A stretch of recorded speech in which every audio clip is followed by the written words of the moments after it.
Lessons from the Legends, America's Expanding Liberal Democratic Tradition.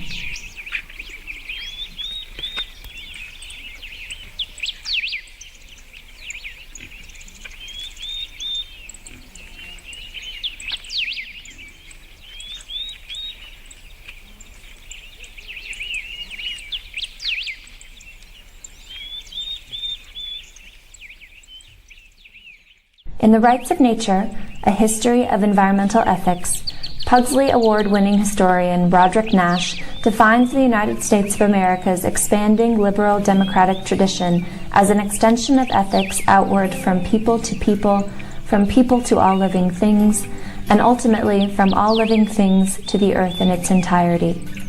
To the extent that we are making progress in this ethical extension outward, Nash believes we are moving toward a more perfect union.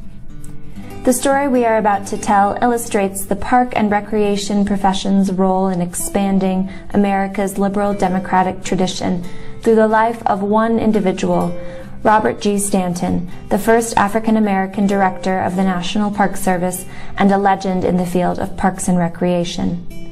Mr. Stanton's rise within the ranks of the National Park Service parallels the larger unfolding story of the United States of America's progress in extending ethical consideration outward, and thereby serves as a compelling example of our nation's progress toward a more perfect union. Robert Stanton was raised in Bossier Valley, a rural segregated community on the outskirts of Fort Worth, Texas. Bossier Valley was the first all-black community in Texas. It was established a few years after the Civil War, primarily by former slaves. I attended a two-room school, frame building with outside comfort facilities.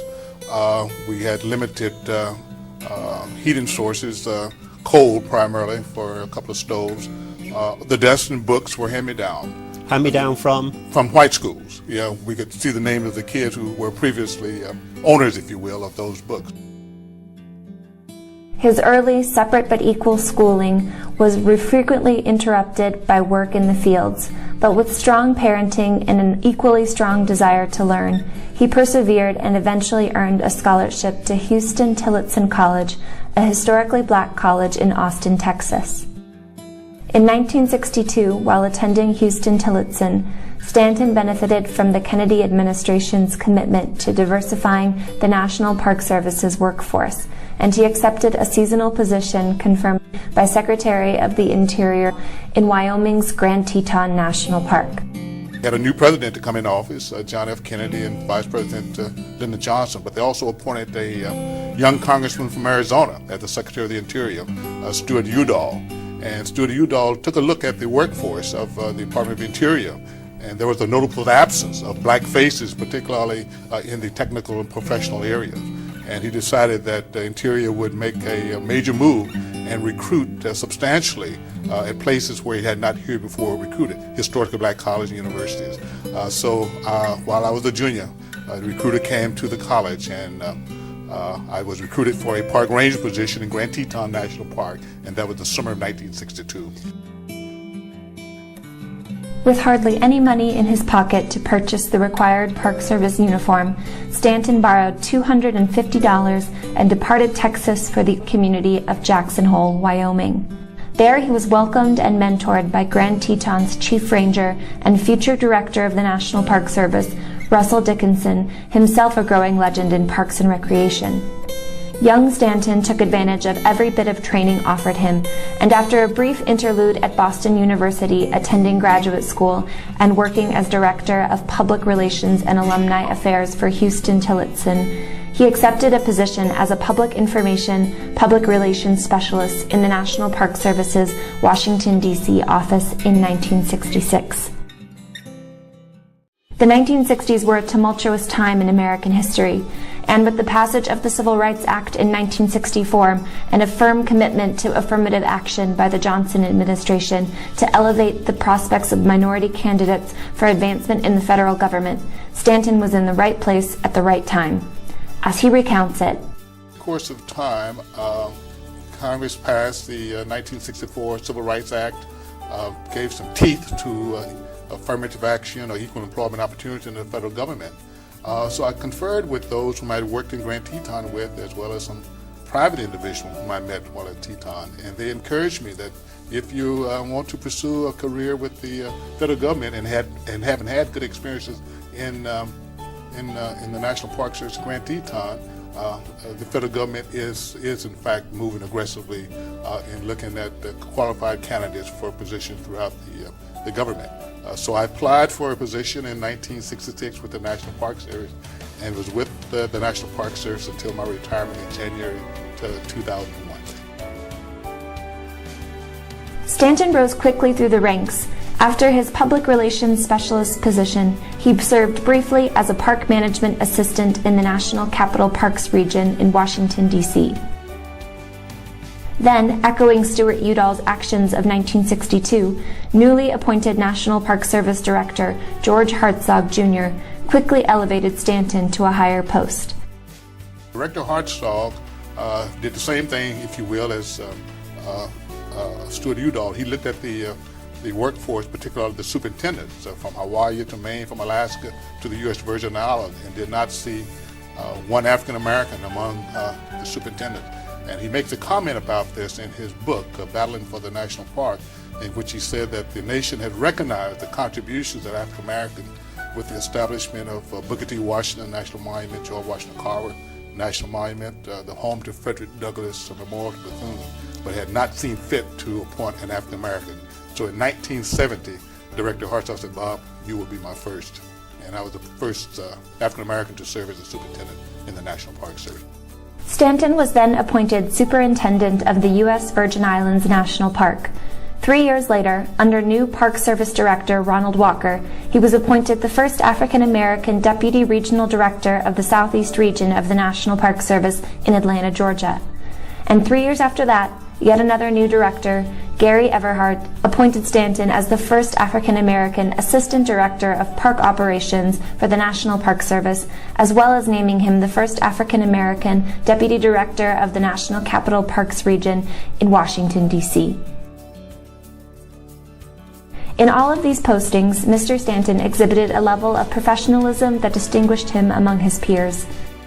Ira Hutchinson, former Assistant Director of the National Park Service and another African American legend in Parks and Recreation, summed up Mr. Stanton's persona. Ira made this observation. He said, "Bob Stanton has consistently exhibited courage and humility, aggressiveness and compassion, and a startling capacity to make those he leads and those he serves respect, trust, and follow him, always holding him in the highest esteem." In retrospect, Robert Stanton's story is about being ready when opportunity presents itself. It is almost as if Stanton were in the room when another future American Academy for Park and Recreation Administration legend, Joseph Wins, the first African American Director of Parks and Recreation for the city of Indianapolis, Indiana, asked his mother about the meaning of segregation. Response would be, these are the times, you just be ready. Stanton, like Joseph Wins, was most certainly ready, willing, and able when his time came and his name was called. Stanton derived particular pleasure from his role as Deputy Director of the National Capital Parks region, where he presided over special events ranging from a few people to a few 100,000 people. These Americans were exercising their First Amendment rights at their seat of government, and Stanton's job was to provide them with a safe forum for that freedom of expression.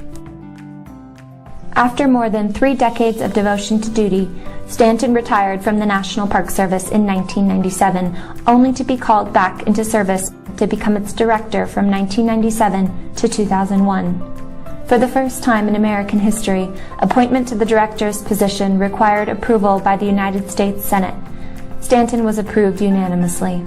He was also the first National Park Service director since Russell Dickinson in 1984 to be promoted to the director's position from within the Park Service, compelling evidence of his stature within the agency. Mr. Stanton had come a long way in life from his humble, segregated beginnings in Mosher Valley, Texas. Stanton believed strongly in the idea that the national park system should reflect the diversity of the United States, and he took great pride in creating areas and facilities that mirror the richness of our country's cultural diversity. He talks fondly, for example, about the dedication of the Frederick Douglass Homestead as a National Historic Site in 1962, the same year Stanton came to work for the Park Service as a seasonal ranger in the Grand Tetons. Douglass, born into slavery in the early 1800s, emancipated himself and went on to become one of America's most outspoken critics of slavery and other social injustices throughout the 19th century. I often said that Mr. Douglass and I met the National Park Service in the same year. Recalling again that I first worked as a seasonal ranger in 1962, and President Kennedy signed legislation into law in September of 1962, establishing the Frederick Douglass Home as a unit of the National Park System. At the time that the Park Service assumed responsibility for the Douglass Home, it had deteriorated substantially because it was owned and operated by a nonprofit organization that had limited resources. And the director, Hartsock, to his credit, pushed the administration to request funding to restore it, but that took a period of time. And it wasn't until 1970, at the time when I was superintendent there, Congress appropriated $420,000 toward the rehabilitation of the Douglass Home. And I joined at the Douglass Home with then Secretary Roger C.B. Morton and the outstanding artist known as Pearl Bailey to announce that congressional appropriation. So the Douglass Home and the Douglass legacy mean a great deal to me. While deriving considerable satisfaction from his accomplishments, Stanton understands there is always more work to be done. Extending ethical consideration outward is a never-ending challenge, and Stanton recognizes this even as he recognizes the progress made during his tenure as the 15th Director of the National Park Service. When asked about those who inspire him, Stanton is quick to recount the words of Marion McLeod Bethune, the 15th of 17 children born into a family emancipated from the cotton fields of South Carolina, and the founder of Bethune-Cookman College in Daytona Beach, Florida. Recalling Bethune's final words, in 1955, she left some beautiful words of wisdom. And one was that, and which was her last statement, that I finally leave you a responsibility to our young people. It's our young people who will assume the future management of the world, and that they should never, never lose their zeal for building a better world. She was just an inspiration to me. With role models like Robert Stanton leading the way, the door is wider open than ever for young people who are ready, willing, and eager to walk through it. Mr. Stanton's life, like Mary McLeod Bethune's life before him, and Frederick Douglass's life before her, has been a synecdoche, an individual expression of our nation's moral growth and development. In the same way the United States of America has moved from segregation to integration, from civil unrest to civil rights, so too has Robert Stanton personified the expansion of America's liberal democratic tradition. His life the National Park Service's life, like our nation's life, is testimony to the possibility that an imperfect people can indeed aspire to a more perfect union.